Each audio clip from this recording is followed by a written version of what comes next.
Salut, bienvenue dans Step Back, le podcast de la rédaction basket de l'équipe. Exceptionnellement, après la fin de la NBA et le titre des Lakers, nous entamons cette semaine une série de 6 podcasts consacrés à la longue marche des Noirs en NBA.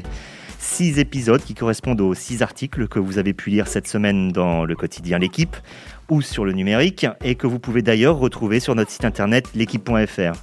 6 épisodes qui reviennent sur la façon dont les joueurs afro-américains ont fait leur place et quelle place dans une ligue qui a débuté avec uniquement des joueurs blancs.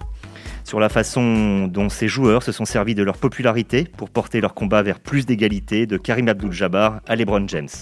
Une précision, dans ce podcast, nous n'utiliserons pas de périphrases ou de mots d'excuses comme « black » ou « personne de couleur », nous dirons « noir » comme une vérité, « noir » comme une fierté, comme un mot qui ne devrait pas poser de problème dans un monde idéal.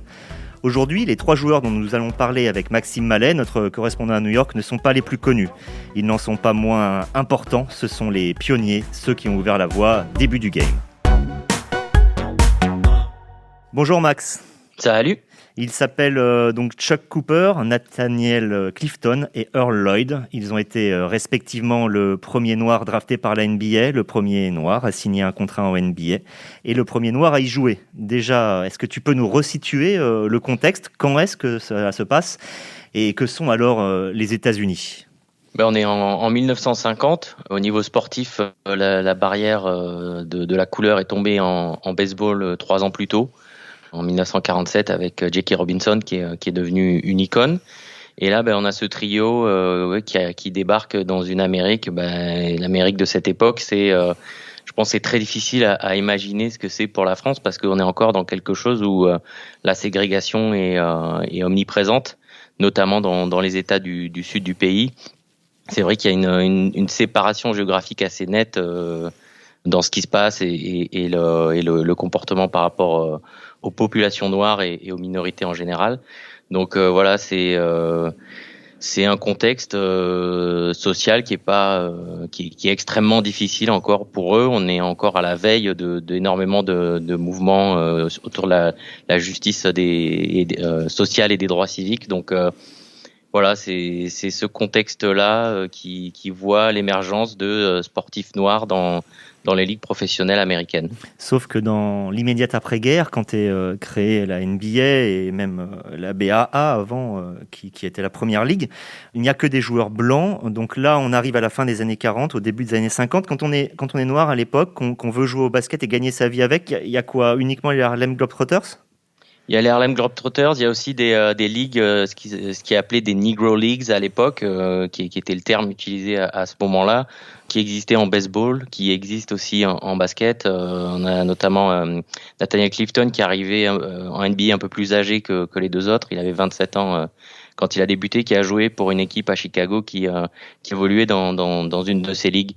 Mais oui, après sinon il y a les Harlem Globetrotters et il y a pas énormément d'options pour devenir un joueur de basket professionnel aux États-Unis à ce moment-là quand on est noir. Tu parles de Clifton. Clifton est le 3e joueur noir à évoluer en NBA. Pour autant, il a été le premier à signer un contrat. Alors, pourquoi on a 3 pionniers et pas un seul ? Est-ce que tu peux nous resituer comment ça s'est passé ? Je parlais de Jackie Robinson. Donc lui, par exemple, en baseball, il a été le seul joueur noir de la ligue pendant 3 mois. Donc voilà, il était vraiment le seul, l'unique. Du coup, il a été identifié comme vraiment le pionnier et il avait aussi un niveau de jeu qui était tel que voilà, il a marqué l'histoire plus que ces 3-là. En fait, ces 3-là, ils ont débuté dans l'ordre Earl Lloyd, Chuck Cooper, Nathaniel Clifton pour des questions de calendrier tout simplement du début de cette saison. Les Washington Capitals de Earl Lloyd jouaient le 31 octobre. Les Boston Celtics de Chuck Cooper jouaient le 1er novembre et les New York Knicks de Clifton jouaient le 4 novembre. Donc, on est en quelle année là ? On est en 1950. Donc c'est pas la première année, c'est pas l'année de la création de la ligue.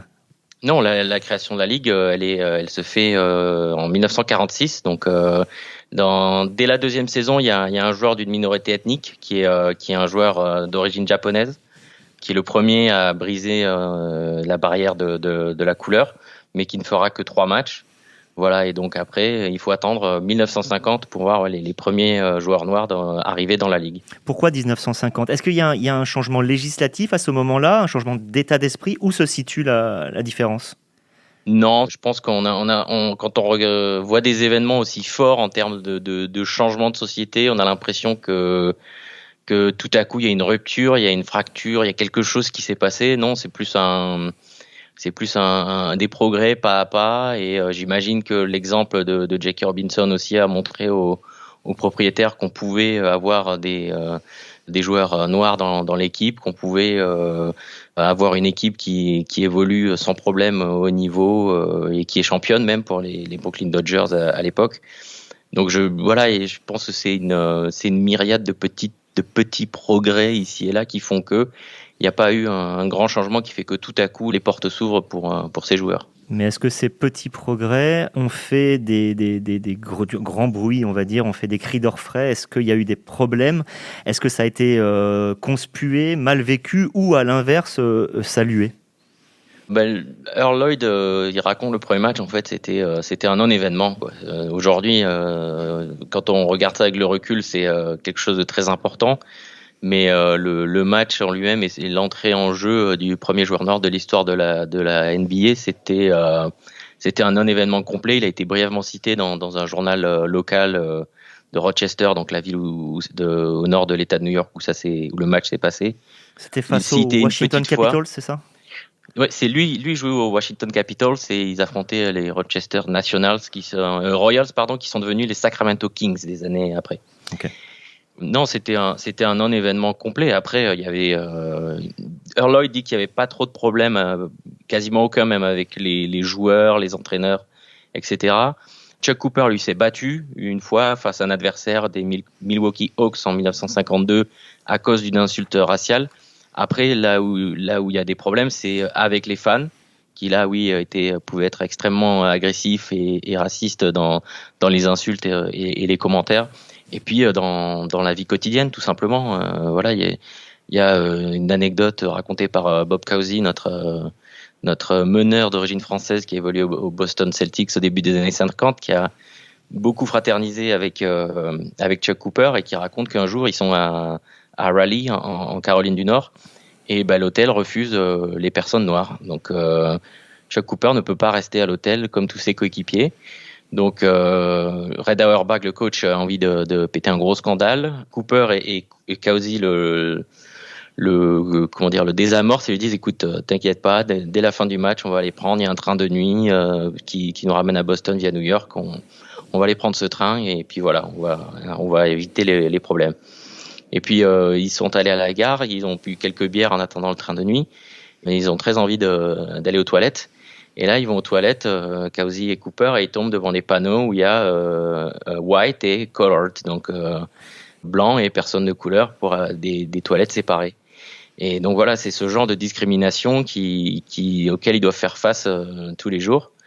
Et pour terminer cette anecdote, Cousy raconte que pour ne pas aller chacun dans les toilettes de ségrégationnistes, ils sont allés au bout de la plateforme où ils ont pissé un coup ensemble dans le noir, un peu dans la nature. Ce qu'ils ont caché parce qu'ils avaient peur de se faire arrêter s'ils revenaient à Raleigh.